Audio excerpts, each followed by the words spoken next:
we have one more thing, and it's a little bit off topic, which makes sense because it's one more thing. But this is pretty off topic, Alex. So bear with me. Yes, you told me you have a Yes. song stuck in your head.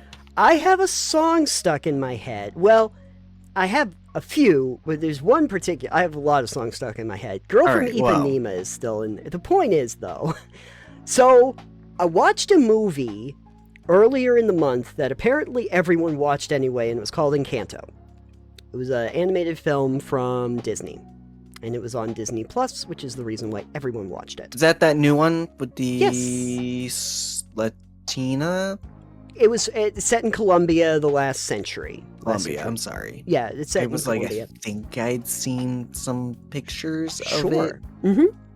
But anyway, what you need to know is it was set like during turn of the last century, I want to say, in Colombia, and the music that's done, there were like 8 original songs that are pretty catchy and are Of course, kind it's of Disney. viral.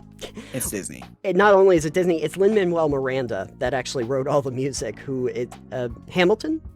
Remember the Hamilton? No. Anyway, Lin-Manuel Miranda, fairly famous from Broadway, wrote all of the songs for this. And the music is really what got a lot of people interested in it. The movie's nice. The movie's really good. And the colors are great. Animation has gone really off the charts lately in terms of what they can do with the technology. But the songs really stuck in people's heads. There's a lot of catchy ones. There's a lot of bops. A lot of earworms. A lot of earworms. A lot of earworms.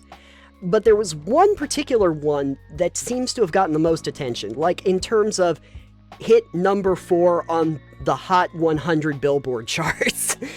Big. Called We Don't Talk About Bruno. Now... Ooh, okay, see, I haven't seen the movie, and I haven't heard any of these songs, as far as I'm aware. But I have seen, I think, memes or posts about We Don't Talk About Bruno. So good, I get to explain on this to either you. Facebook or Twitter. Yeah. I have seen that phrase, and I did not know that's what it was from. Yes, it is. And so I get to explain this to you now because it's kind of fun. It's actually a lot of fun. And I think that it actually teaches us a lot about design, which is where this is eventually going to go. But something that's interesting about the song is that if you look at a lot of Disney's canon and a lot of the songs that became big radio hits, they could be taken away from the actual movie without losing a lot of context. You know, Whole New World, Party World, Let It Go, Circle of Life. They don't really have to be in the movie for you to understand them, for them to be a song. And so they can become radio hits. We Don't Talk About Bruno, though, is completely a narrative song about the characters in the movie and what they can do. And it actually progresses the story forward, which is an odd thing for a song that would become very popular, because you wouldn't necessarily think that. It has to have a lot of context in order for you to understand that. I mean, you can understand Grease Lightning. Oh, I can. Without seeing the movie Grease. Yeah, you can.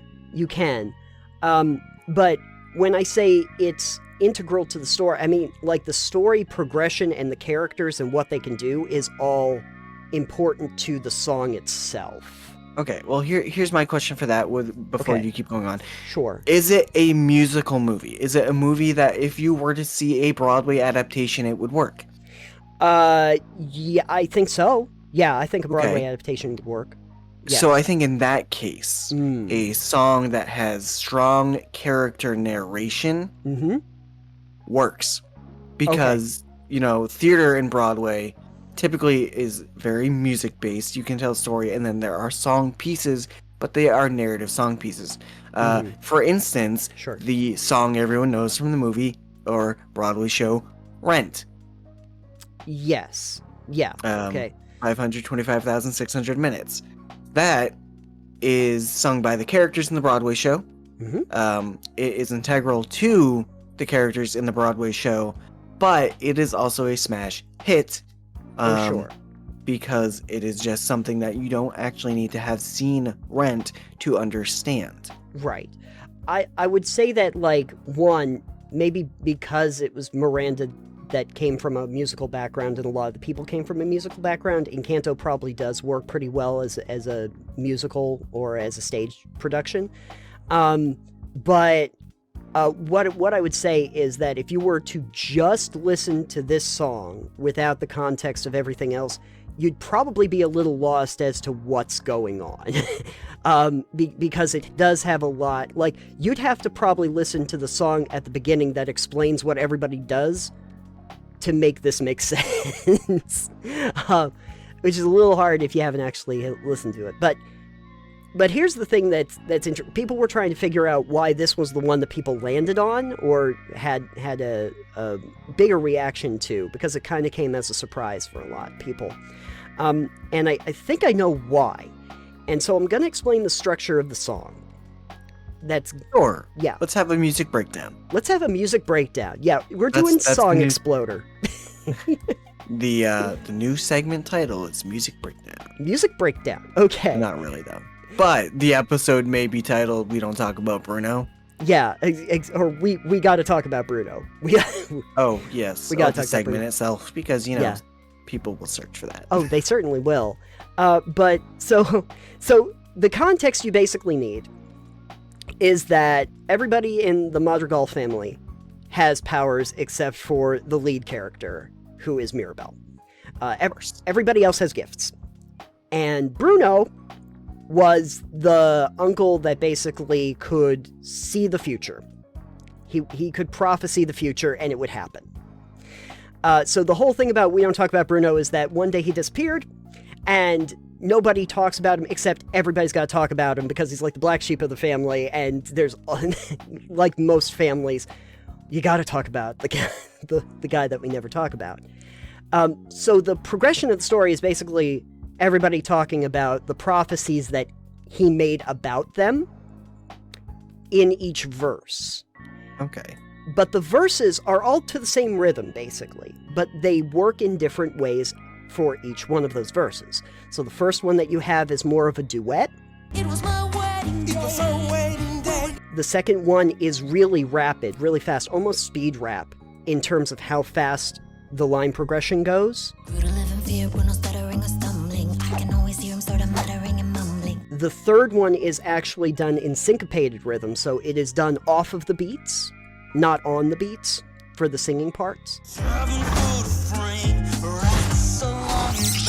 The bridge is actually the townspeople talking about these prophecies that he made about their goldfish dying and them losing their hair and stuff. He told me my fish would die the next day. No, no. And then the last one, which is supposed to be her sister, is actually very minimalistic. They kind of just tone it down to like just a couple basic musical parts for her section. He told me that the life of my dreams would be promised and someday be mine. So they've used this same rhythm for a lot of different pieces, but that brings you to the end. And in the end, they actually sing, interestingly enough, in a term called Madrigal, which is the same name as the family, which is when you take all of those individual vocal parts and you sing them at the same time. So now you have essentially 4 different vocal sections singing the same rhythm at the same time, but you can actually tell that everybody's singing differently. But now it feels like a cohesive narrative, where everybody's talking at the same time about the same basic subject matter, but everybody, since they did the lines differently in that rhythm, they're still able to be distinct. I believe Madrigal is actually meant to be tapestry, like essentially a vocal tapestry. You're layering it on top of each other. And I think that's the thing that people really hit on, because you notice, like, when people are commenting, it's like that moment when it drops, it gets kind of insane, because there's so much going on at once, but it all makes comprehensive sense, even though everybody's talking at the same time. So the reason why I say I started thinking about this in terms of design was I thought about different systems that you have when you're playing a game, when you're designing anything really. You'll have all of these different systems. And they work as individual systems, but you also have to have them work in tandem. And I started thinking about the games that really kept me engaged for long periods of time, and they were the ones that seemed to take interesting systems that felt like their own thing, but could work in conjunction with each other at the same time. Skyrim is an interesting game if you like the combat, but when you can integrate the crafting and the narrative parts and the exploration parts with the combat, and they can all work in tandem, then it gets like much more interesting, much more fascinating. And so I started thinking about like take a D&D or anything like that, because we were just talking about it a second ago. It's great that you have the combat, but can you take things like the combat, integrate them in at the same time with everything to essentially create a design tapestry of sorts? Do you see what I'm saying? Kind of. Okay. What I'm trying to get to is that when you're designing, I started to think, and this is the question that I kind of pass along to people, is there a moment, can you cite the moment where you could see these disparate systems in a game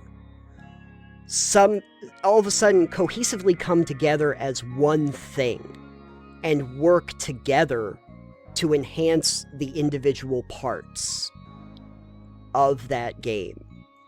And I can kind of see it.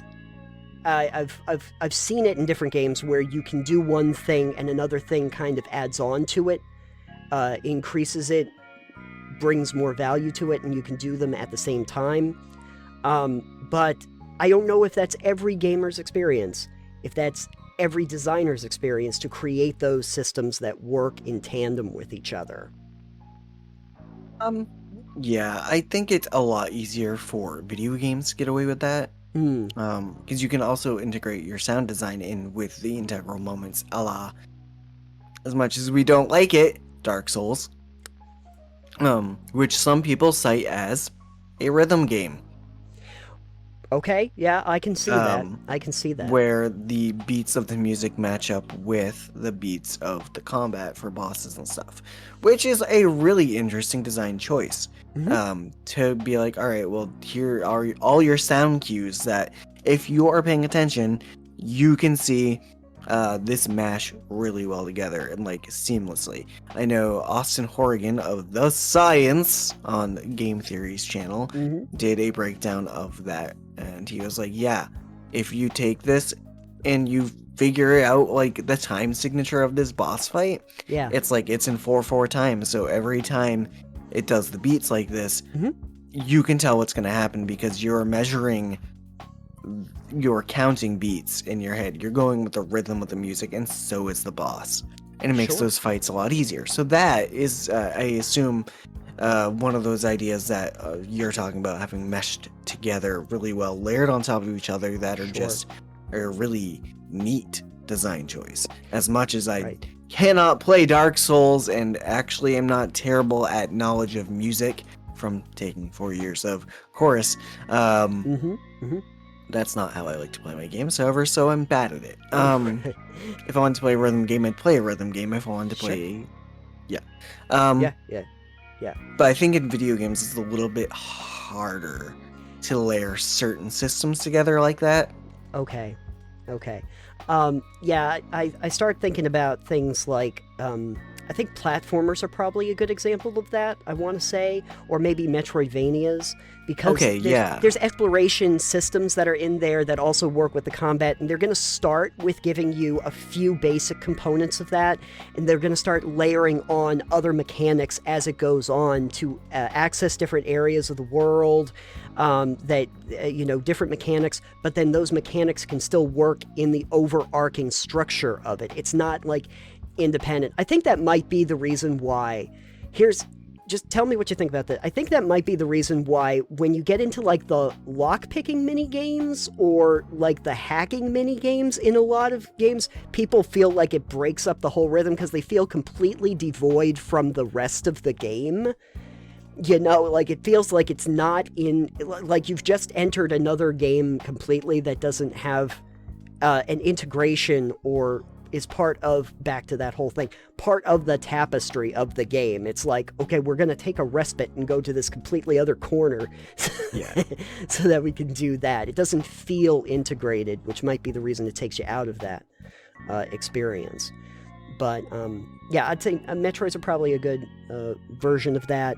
I see that a lot with platformers. I think Mario's probably a good version. You know, there's a lot of mechanics that are going on in that, but they start very simple and they build off of it over time. RPGs, I think, are great for that regard because, again, they're starting you off with some basic leveling and, you know, design choices, and then they start giving you other stats and other abilities that will unlock new options, and it all works in conjunction with the original things that you were able to do. And I keep trying to think of like that specific moment in a game where everything kind of flows together and you start to see those integrated systems, and I don't necessarily know if I can pinpoint it myself.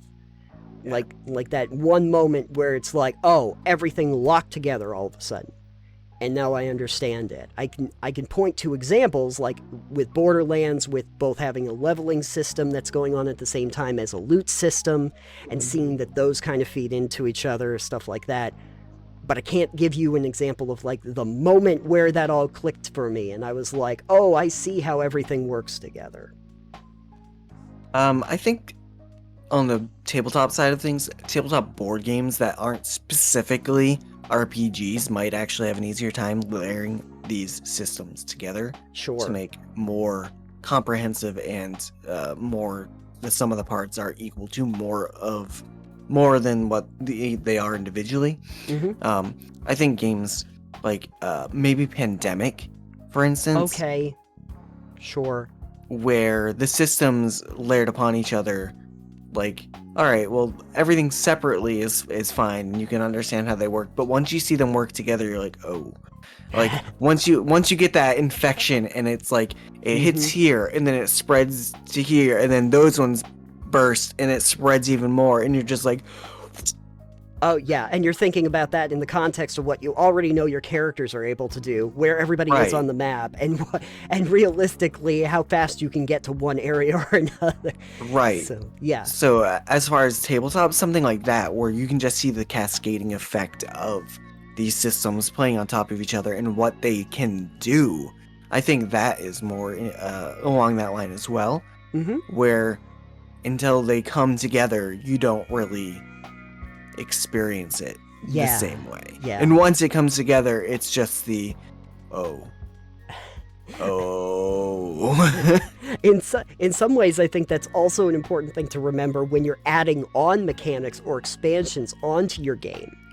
Because, like, I think to Carcassonne, which I play and I really enjoy that one, there's a lot of expansions to it. But when you get to those expansions, they not only have to add something to the game, but they have to integrate very well to what you've already established. You put the river expansion on, it still has to work in the framework of the game that you had to begin with for the tile laying system, and in some ways has to enhance that experience in some way, shape, or form. You put a bishop down and that becomes one of your meeples. It has to not just work in the context of getting abbeys and getting points from it, but the reason why you have it, and also how you can utilize it better to make the game work and make the game flow better than it would have before as you introduce those new mechanics and those new expansions.